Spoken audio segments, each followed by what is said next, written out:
Guys, আজ আমি তোমাদের সাথে শেয়ার করব পালং শাকের রেসিপি। ইউএসএ তে কিন্তু এরকম প্যাকেটের পালং শাক পাওয়া যায়। প্রথমেই পালং শাকগুলোকে কেটে ভালো করে ধুয়ে নিয়েছিলাম।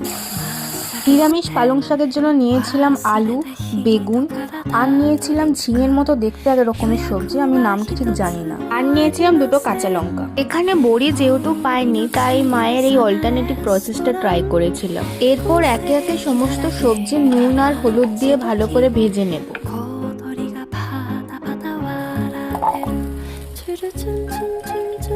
ওই তেলেই দিয়ে দেবো গোটা জিরে, শুকনো লঙ্কা, কাঁচা লঙ্কা এবং তেজপাতা। অন্যদিকে মশলার জন্য 1 চামচ আদা বাটা এবং 1 চিমটে হলুদ গুঁড়ো নিয়ে নিয়েছিলাম।